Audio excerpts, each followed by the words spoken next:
വയസ്സാം കാലത്ത് 4 ആളുകൾ ശ്രദ്ധിക്കുന്നതിന് വേണ്ടി നമ്മുടെ കാരശ്ശേരി മാഷ് ഇടക്കിടക്ക് ചില ഉഡായിപ്പുകളൊക്കെ ഒപ്പിക്കാറുണ്ട്. അത്തരം കാര്യങ്ങൾ മുസ്ലിം നാമം ധരിച്ചുകൊണ്ട് ഇസ്ലാമിനെതിരെയും ഇസ്ലാമിക വിശ്വാസകർമ്മങ്ങൾക്കെതിരെയുമാകുമ്പോൾ 40 ആളുകൾ ശ്രദ്ധിക്കും വിധം അത് പ്രചരിപ്പിക്കപ്പെടുമെന്നും മാഷിന് നന്നായി അറിയാം. അക്കൂട്ടത്തിൽ ഇപ്പോൾ അദ്ദേഹം പുതുതായി എടുത്തെറിഞ്ഞ ഒരു സാധനമാണ് നിഖാബ് എന്ന് പറയുന്നത്. അതിനെക്കുറിച്ച് ഭയങ്കര ബുദ്ധിപരമായ വീക്ഷണങ്ങളും വിലയിരുത്തലുകളും നടത്തുന്നത് കാരശ്ശേരി മാഷിന്റെ നമുക്കൊന്ന് കേട്ടു നോക്കാം.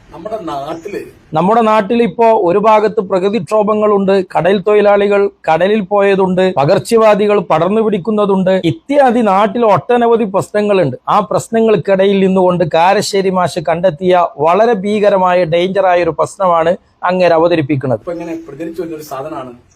മുഖം മൂടുന്ന പർദ്ദ. അത് 4 വർഷേ കേരളത്തിൽ എത്തിയിട്ടായിട്ടുള്ളൂ. ഇതുവരെ അങ്ങനത്തെ ഒരു സാധനം ഭൂമി മലയാളത്തിൽ എവിടെയും കാരശ്ശേരി മാഷ് കണ്ടിട്ടേ ഇല്ല. നിക്കാബ് എന്ന് പറയും. നിക്കാബ് മുഖം മൂടുന്ന പർദ്ദ.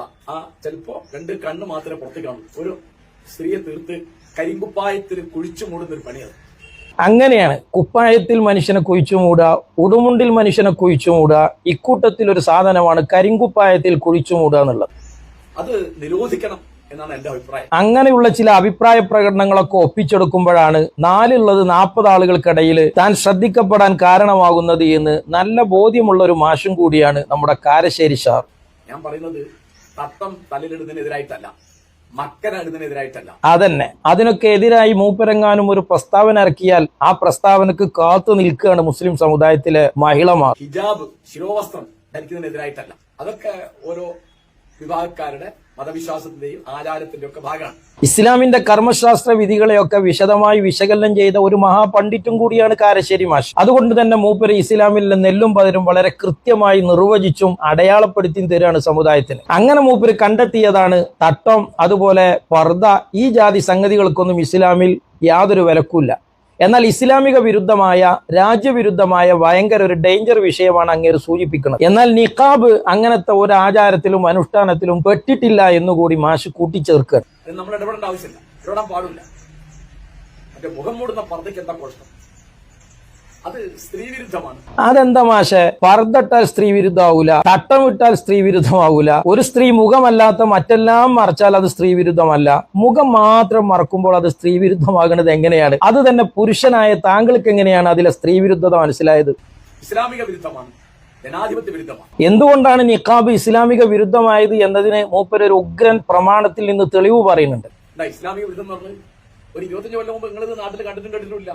നിക്കാബ് എന്നുള്ള വാക്കാർക്ക് അറിയാം. 25 കൊല്ലം മുമ്പ് കേരളത്തിൽ ഇങ്ങനെ ഒരു സാധനം കടയിൽ നിന്നൊന്നും വാങ്ങാൻ കിട്ടാത്തത് കൊണ്ടാണ് നിഖാബ് ധരിക്കുന്നത് ഇസ്ലാമിക വിരുദ്ധമാണ് എന്ന് കാരശ്ശേരി മാഷ് പറയാനുള്ള കാരണം. ഇസ്ലാമിക പ്രമാണങ്ങളിൽ നിന്ന് ഇജാതി ഒരു 1.5 പ്രമാണവും തെളിവും വേറെ ആർക്ക് കിട്ടാനാണ്? ആരെ മാഷെ മുമ്പ് ഇതൊന്നും നാട്ടിൽ കിട്ടാനില്ല എന്ന് നിങ്ങളോട് പറഞ്ഞത്? എത്രയോ ഇസ്ലാമിക കുടുംബങ്ങളിൽ വീടിന്റെ ഉള്ളിൽ ജീവിച്ചുകൊണ്ടിരിക്കുന്ന അത്യാവശ്യ കാര്യങ്ങൾക്ക് പുറത്തിറങ്ങുന്ന ഈ നാട്ടിലെ സ്വാലിഹത്തുകളായ സൽവൃത്തരായ ഉമ്മമാര്, സ്ത്രീകൾ സ്ഥിരമായി പണ്ട് മുതലേ ധരിച്ച ഒരു വസ്ത്രമായിരുന്നു ഇതെന്ന് മുസ്ലിമീങ്ങൾക്ക് അറിയാം മാഷെ. അതൊക്കെ ഇവിടെ പുതുതായിട്ട് വരുന്നതാണ്. അതൊക്കെ പുതുതായി വരുന്നതാണ്. ഒരുമാതിരി വഹാബികള് വിദഗ്ധ നിർവചിക്കണ മാതിരിയുള്ള ഒരു മതവിധിയാണ് നമ്മളെ കാരശ്ശേരി മാഷ് പറഞ്ഞുകൊണ്ടിരിക്കുന്നത്. അപ്പോൾ നിങ്ങൾ ചോദിക്കും, ഒരാൾക്ക് ഇഷ്ടമാണെങ്കിൽ നിക്കാബ് ധരിച്ചൂടെ എന്ന് മാഷിനോട് ആരെങ്കിലും ചോദിച്ചാൽ അങ്ങേര് പറയും മൂപ്പർക്ക് അത് ഇഷ്ടമില്ലാത്തത് കൊണ്ട് അത് പറ്റൂല. അതൊരു വ്യക്തി സ്വാതന്ത്ര്യത്തിന്റെ കാര്യമല്ലേ? അല്ല, അതൊരു നിയമപ്രശ്നമാണ്. എന്താ കാരണം വെച്ചാല്, എന്റെ അടുത്ത് ഒരാള് തീവണ്ടിയിൽ വന്നിരിക്കുന്നു, അല്ലെങ്കിൽ ബസ്സിൽ വന്നിരിക്കുന്നു, അല്ലെ എന്റെ വീട്ടിലേക്ക് ഒരാൾ വരുന്നു, അല്ലെ ഞാൻ റോഡിൽ ഒരാളെ കാണുന്നു. ആ ആൾ ആരാന്നറിയാൻ എനിക്ക് അവകാശമുണ്ട്.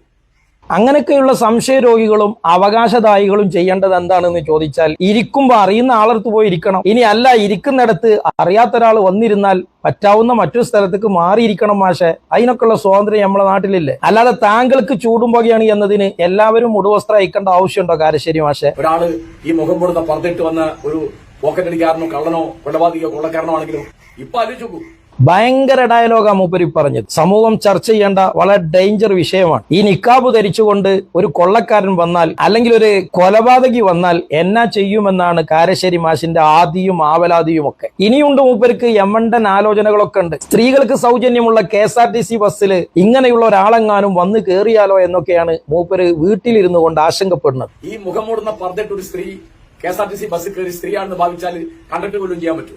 അതന്നെ, 10 റുപ്യന്റെ ലാഭത്തിന് 100 റുപ്യന്റെ പർദ്ദ വാങ്ങിയിട്ട് ഒരു പുരുഷൻ KSRTC കയറുക. ഈ ജാതി തത്വചിന്തകളും വിശാലമായ ബുദ്ധിജീവിതവും ഒക്കെ കാരശ്ശേരി മാഷിനൊക്കെ കിട്ടിയത് വലിയ ദൈവാനുഗ്രഹമാണ് എന്നല്ലാതെ എന്നാ പറയാൻ. കണ്ടക്ടർക്ക് അത് ആ നിക്കാബ് പൊക്കി നോക്കാൻ പറ്റും, ചോദിക്കാൻ പറ്റും, വലിയ പ്രശ്നമാണ്.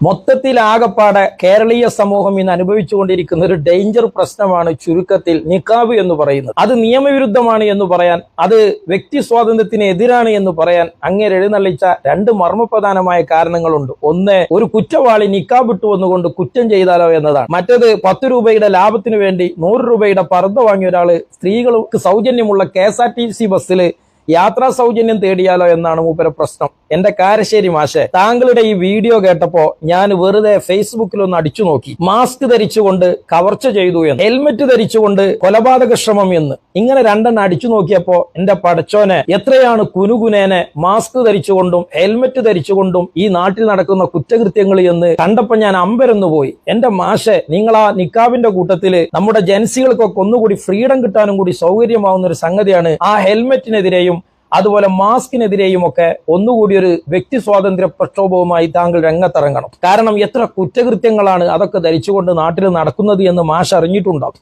എന്റെ മാഷെ, മനുഷ്യർക്കിടയിൽ ഒരു നിയമം നിർമ്മിക്കുമ്പോൾ ആ നിയമത്തിന് 2 ഭാഗങ്ങൾ ഉണ്ടാവാം. ആ ഭാഗങ്ങളിൽ നിന്ന് ആപേക്ഷികമായി സാമാന്യം അപകടം കുറഞ്ഞ, ഗൗരവം കുറഞ്ഞ കാര്യത്തെ അവഗണിച്ചുകൊണ്ട് അതിനേക്കാൾ ഏറ്റവും ഗൗരവം കൂടിയ, അപകടം കൂടിയ കാര്യത്തെ പരിഗണിച്ചുകൊണ്ടാണ് സമൂഹത്തിൽ ഒരു നിയമം സൃഷ്ടിക്കുകയും നടപ്പിലാക്കുകയും ചെയ്യുക. അതുകൊണ്ടാണ് ഹെൽമറ്റ് ഉപയോഗിച്ചുകൊണ്ട് ചില കവർച്ചകളും മറ്റു കുറ്റകൃത്യങ്ങളൊക്കെ പലരും നടത്തുന്നുണ്ട് എന്നിരിക്കെ തന്നെ മാസ്ക് അത്തരം കുറ്റകൃത്യങ്ങൾക്ക് വേണ്ടി പലരും ഉപയോഗിക്കുന്നുണ്ട് എന്നിരിക്കെ തന്നെ ഈ നാട്ടിൽ ഹെൽമറ്റ് നിർബന്ധമാണ് എന്ന് പറഞ്ഞത്, കൊറോണ കാലത്ത് മാസ്ക് ധരിക്കണമെന്ന് പറഞ്ഞത്, ഇന്നും മാസ്ക് ധരിക്കുന്നത് നിയമവിരുദ്ധമായി നാട്ടിൽ പ്രഖ്യാപിക്കപ്പെടാത്തത്. അത്തരത്തിൽ ഒന്ന് തന്നെയാണ് ഒരു സ്ത്രീ തന്റെ സുരക്ഷിതത്വത്തിന്, ആത്യന്തികമായ തന്റെ പരിരക്ഷയ്ക്ക് ഈ പർദ്ദയുടെ കൂടെ നിക്കാബും ഒരു സുരക്ഷാ കവചമാണ് എന്ന് മനസ്സിലാക്കി ആ സ്ത്രീ അത് ധരിക്കുന്നത്. അത് നിയമവിരുദ്ധമല്ല, നിയമവിധേയമാണ്. അത് സ്ത്രീ വിരുദ്ധമല്ല, സ്ത്രീ സുരക്ഷയുടെ ഭാഗമാണ്. തൽക്കാലം താങ്കൾക്ക് ഒരു ദിവസത്തെ കവറേജ് മാധ്യമങ്ങളിൽ ഈ ജാതി വിഡ്ഢിത്തം കൊണ്ട് കിട്ടിയെന്നതൊഴിച്ചാൽ താങ്കൾ വിവരമുള്ളവരുടെ മുന്നിൽ സ്വയം പരിഹാസ്യനാകുകയാണ് എന്ന്